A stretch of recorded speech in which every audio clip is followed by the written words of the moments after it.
لماذا هذه القضية تحديداً؟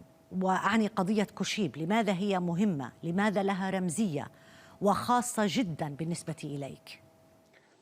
Well, I think it's important as well as symbolic. It's important because there's a principle that your viewers may have heard of, which is the Nuremberg principle, which states that there's no statute of limitations for war crimes.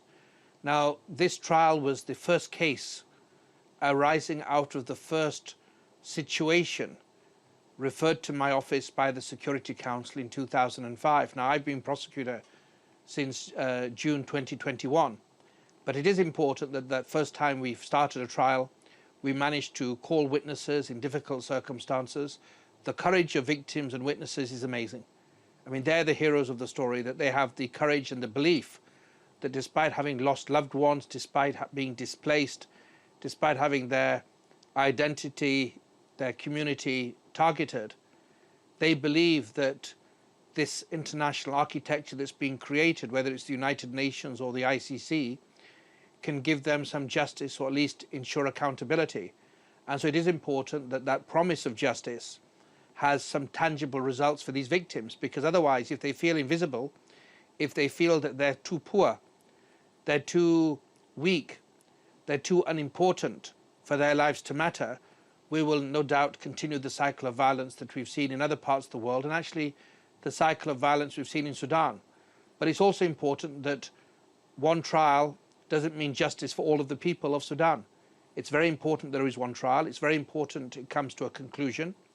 We will keep helping the defense and the victims as well to present their cases, but I'm confident in the case that the prosecution has presented. The judges of the ICC have dismissed applications to find that there is no case to answer, but the judges will decide whether or not we have proved the case beyond reasonable doubt. But we need to go deeper, because you look at the hundreds of thousands of people that have been displaced, the millions that have been affected by conflict, children whose futures have been decimated in 2004 and 2005. We need to show that justice is more than words from a studio like this. It's more than something we speak about in the Security Council. It is felt by people in refugee camps, whether they're in Chad, whether they're in Sudan, or whether they're anywhere in the world, that we will find a way to ensure that there's justice. So we need to go deeper. And I think the failure of Sudan to properly cooperate, the failure also of the international community to ensure that a Chapter 7 referral, which means the Security Council found that the situation in Darfur represented a threat to international peace and security, it's resulted in security today. And so are we going to be satisfied? Are your viewers going to be satisfied with a whole new generation of children who are traumatized by war, who are traumatized by conflict, when they're completely innocent?